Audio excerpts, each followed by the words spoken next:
बात करेंगे उत्तराखंड की, तो मुख्यमंत्री पुष्कर सिंह धामी की अध्यक्षता में बुधवार को प्रदेश मंत्रिमंडल की एक बैठक आयोजित की गई है।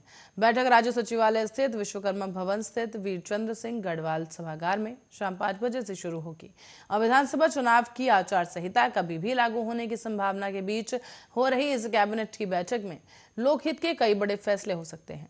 पिछले कैबिनेट में राज्य आंदोलनकारियों को सरकारी नौकरियों में 10% क्षैतिज आरक्षण के मसले पर सिर्फ चर्चा हो सकती थी। इस दौरान बुधवार को बैठक में इस प्रस्ताव पर सरकार कोई निर्णय ले सकती है। इसके अलावा कैबिनेट में कुछ प्रस्तावों पर निर्णय लेने के लिए मुख्यमंत्री को अधिकृत किया गया था।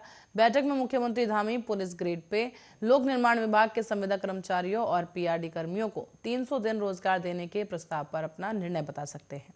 प्रदेश में कोरोना संक्रमितों के बढ़ते मामलों पर कैबिनेट बैठक में मंथन भी हो सकता है।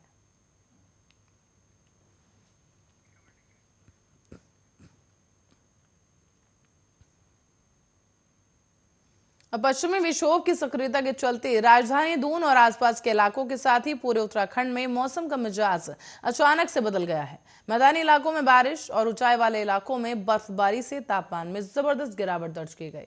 बुधवार को देहरादून में सुबह से ही बादल छाए रहे, तो वहीं चारधाम समेत ऊंची चोटियों पर बर्फबारी हुई और उत्तरकाशी जनपद में मौसम खराब है। यमुनोत्री धाम और आसपास की चोटियों पर बर्फबारी हुई है।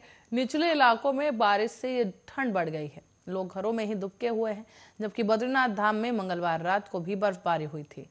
फिलहाल चमोली जनपद में मौसम खराब बना हुआ है और आपको बता दें कि आसमान में घने बादल हैं। यहां मंगलवार की देर रात से बुधवार सुबह तक बारिश और बर्फबारी हुई है। ऊंचाई वाले क्षेत्रों में बर्फबारी जारी है और बर्फबारी के कारण ऋषिकेश गंगोत्री हाईवे उत्तरकाशी में सुक्की टॉप के आगे बंद हो गया है।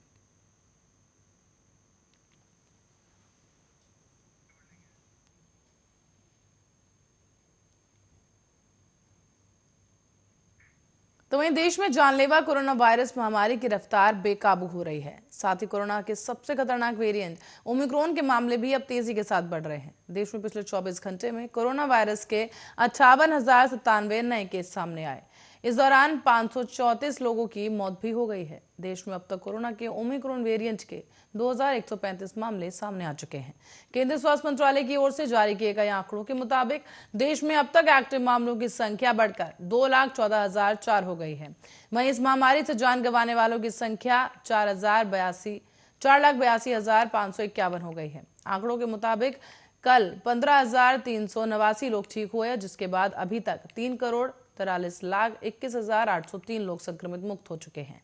राष्ट्रव्यापी टीकाकरण मुहिम के तहत अभी तक कोरोना वायरस रोधी टीके की 147 करोड़ से ज्यादा खुराक दी जा चुकी है। कल की बात करें तो करीब 96,43,238 डोज दी गई, जिसके बाद अब तक वैक्सीन के 147 करोड़ 72,08,846 डोज दी जा चुके हैं। देश में अब तक ओमिक्रॉन वेरिएंट के 2,135 लोग संक्रमित हो चुके हैं और देश में इस वेरिएंट से संक्रमित राज्यों की संख्या 24 पहुंच गई है। सबसे ज्यादा मामले महाराष्ट्र और राजधानी दिल्ली में हैं। इसके बाद तीसरे नंबर पर केरल सामने आया है। महाराष्ट्र में अब तक ओमिक्रॉन से 653, दिल्ली में 464 और केरल में 185 लोग संक्रमित हो चुके हैं।